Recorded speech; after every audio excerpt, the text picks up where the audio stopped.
There are dishes that don't just feed you, they tell you stories about place, about accident and adaptation, about the kind of stubborn regional pride that makes neighbors claim the same recipe as their own birthright. Chicons au gratin is one of those dishes. Let me tell you the story while I prepare it. In Belgium, they call them chicons. In northern France, endive. In Wallonia, where this dish lives most comfortably on winter tables, it goes by chicons au gratin. And the French call it endive au jambon, naturally, because heaven forbid the Belgians get full credit for something this good. The truth? Both claim it, both serve it in their bistros and brasseries when the weather turns grey. Both are probably right, in that maddening way that food doesn't respect borders drawn on maps. But let's be clear on one thing. The endive itself is thoroughly Belgian. The story goes like this, and like all good food origin stories, there are several versions, each one slightly drunk on its own mythology. Sometime in the 1830s, during Belgium's revolution no less, a chicory farmer discovered something remarkable in his Brussels cellar. He'd stored chicory roots there.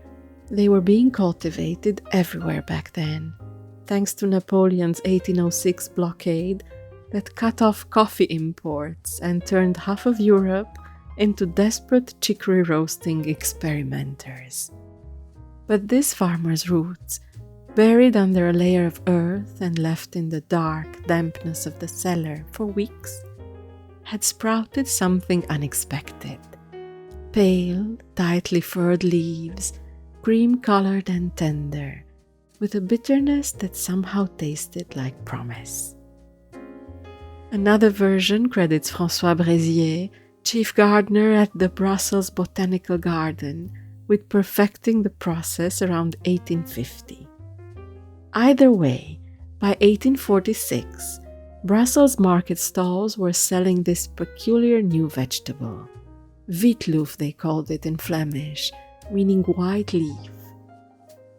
The Belgians, with their gift for understatement and their understanding of treasure, nicknamed it white gold. They weren't wrong. Growing endive is an act of faith and precision, a two-stage process that feels almost alchemical. First, you grow the plant in fields during spring and summer, developing that crucial taproot.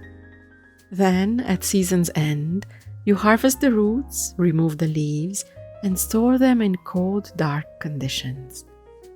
In that forced winter darkness, deprived of light, the roots sprout again, but this time they produce something entirely different from their dandelion-like first growth. The heads that emerge are dense, pale, slightly bitter, impossibly elegant. The darkness isn't just practical, it's transformative. Expose them to light and they turn green, more bitter, less sweet. The magic only happens in the dark. As for the gratin itself, that moment of genius when someone decided to wrap these bitter beauties in ham, smother them in béchamel, and bake them until golden, that likely emerged in the mid-20th century, an adaptation of classic French gratin technique, meeting Belgian ingredients. Who did it first? Does it really matter? The dish exists now in that comfortable overlap between cultures, served in family kitchens and brasseries on both sides of the border, warming hands and hearts through the cold months when fresh vegetables are scarce and comfort is currency. Before we go any further, let's talk about Béchamel, because this is where so many people stumble, and it's too important to get wrong. Béchamel is one of the French mother sauces, but don't let that intimidate you. It's 3 ingredients: butter, flour, milk, and patience. That's it. Start with equal parts butter and flour. Melt the butter over medium heat, add the flour, and stir until you've got a paste that's just starting to turn golden. This is called a roux, and it needs a minute or 2 to cook out that raw flour taste. Then comes the milk. Add it gradually. Some do it a splash at a time. I prefer pouring it in 2 batches, stirring constantly.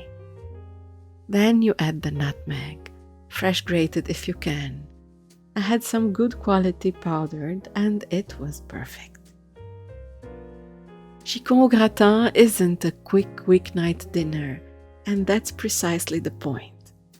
This is cooking as meditation, as an act of care. You parboil the endives in salted water. Here's my personal touch to the recipe.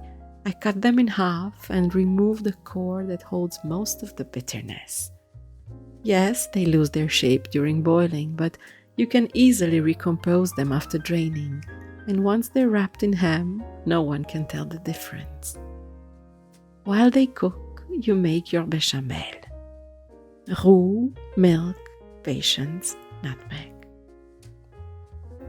The kitchen fills with that particular warm, slightly nutty aroma.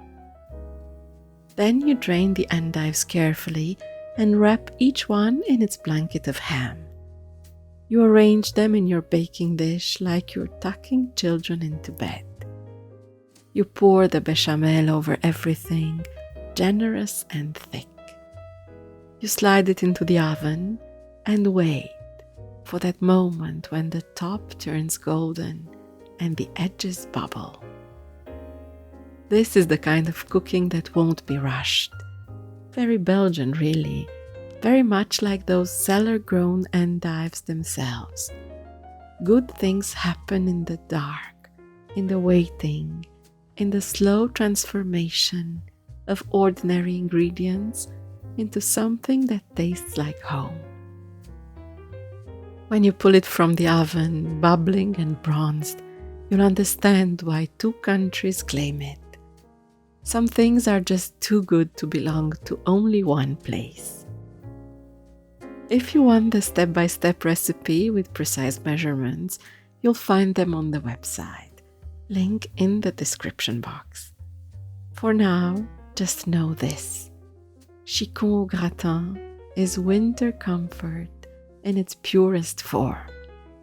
It's the taste of a vegetable that only exists because someone waited in the dark. It's the kind of dish that makes gray days feel like exactly where you want to be. Until tomorrow, friends, stay warm.